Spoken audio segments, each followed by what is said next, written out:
जाते हैं वहां तुम जाओगे। ये भगवान का वचन है, कुछ छोड़ना नहीं है। रामचरितमानस में कथा है केवट की।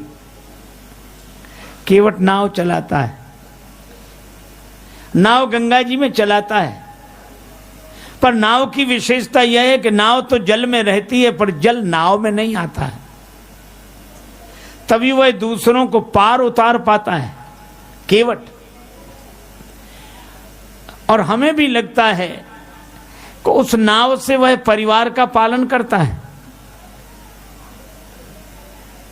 आप अपने परिवार में जो धंधा करें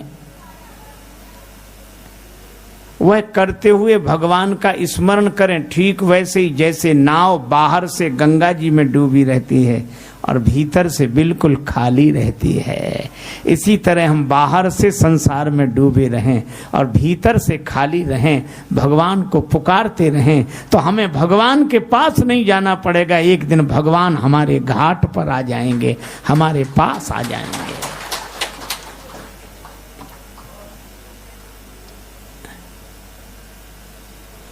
मगर राम पहुंचे जब गंगा किनारे तो खुदा को पड़ी ना खुदा की जरूरत।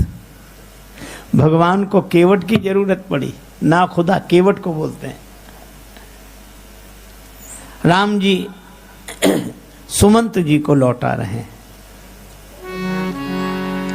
तुलसीदास जी कहते हैं बरवस राम सुमंत पठाए, बरवस राम सुमंत पठाए, सुरसरी तीर आप तब आए, सुरसरी तीर आप तब आए, सुरसरी तीर आप तब आए।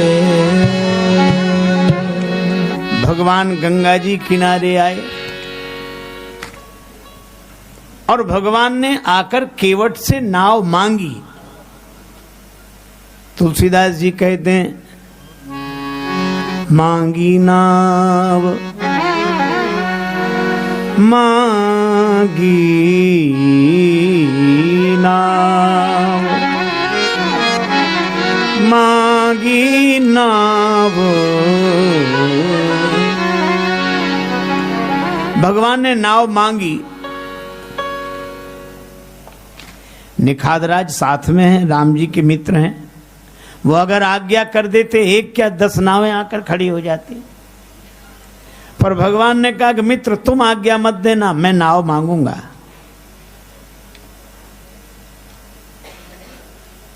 क्योंकि मेरी मां ने कहा है कि राम जब तक तुम आम नहीं बनोगे तब तक राम नहीं बनोगे।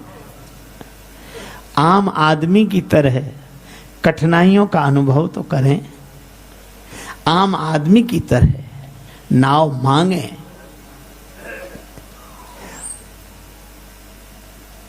इतनी नम्रता तो हम लोगों में भी नहीं है। कोई रिक्शा दिख गया तो हम रिक्शा मांगते नहीं है, आवाज ए रिक्शा, जैसे उसका नाम रिक्शा ही हो। एक आदमी ने तो हद कर दी, रिक्शे वाले से बोला रिक्शा, हाँ साहब रेल स्टेशन जाओगे? बोले हाँ जाएंगे। तो बोले जाओ।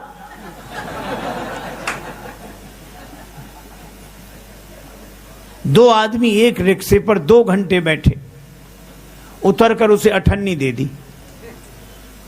रिक्शे वाले ने हाथ जोड़कर कहा भैया ये तो कम है। दूसरा क्या कहते कम है? अपना मकान लिख दें तुम्हारे नाम, जमीन लिख दें, बड़े कम। दूसरा क्या कहता इसके मुंह मत लगो, इन लोगों को मुंह मत लगा करो, ये छोटे लोग हैं, चलो।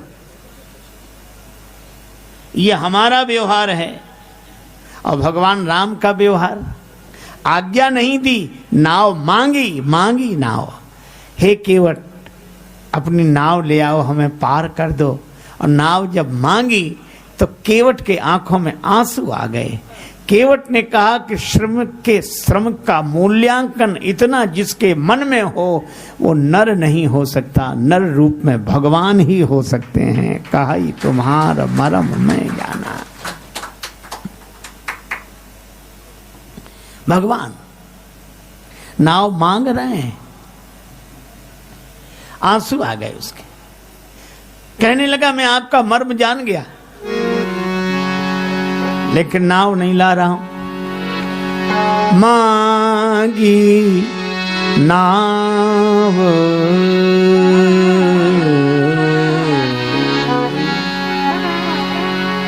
न केवट आना मांगी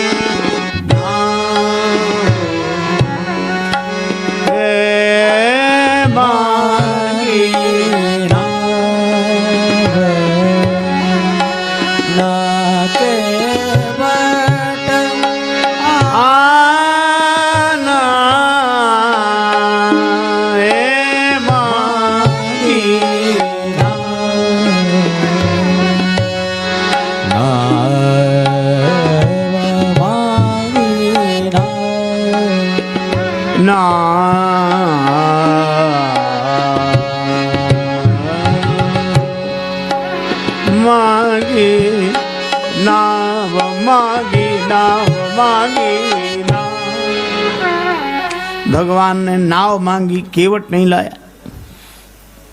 दूसरी तरफ ले गया, भगवान ने कहा उधर नहीं इधर ले आओ नाव।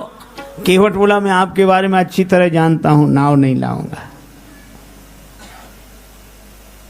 मैं आपके बारे में अच्छी तरह जानता हूं, आपको नाव की जरूरत है ही नहीं, यही जानता हूं। नाम अजामिल से खलकोट अपार नदी भव बूढ़त काढ़े। हे प्रभु आपका नाम तो भवसागर से पार कर देता है पापियों को। गंगा जी पार करने के लिए आपको नाव की कोई जरूरत नहीं है, मैं जानता हूं। पर भगवान कहते नाव ले आओ। केवट ने मन ही मन कहा कि प्रभु जनकपुर वाले आपको जनकपुर में रोक नहीं सके, आप जनकपुर से अयोध्या आ गए। तो हमने ये कथाएं सुनी स्वामी राजेश्वरानंद जी महाराज द्वारा। बहुत ही सुंदर तरीके से इन कथाओं का वर्णन उन्होंने किया है। उम्मीद है आपको ये कथाएं बहुत पसंद आई होंगी। अगर आपको ये कथाएं पसंद आई हैं तो चैनल को सब्सक्राइब कीजिए, वीडियो को लाइक और शेयर कीजिए, ताकि इस तरह की प्रेरक और हास्य कथाएं हम आपके लिए लेकर आते रहें। आपका बहुत बहुत धन्यवाद।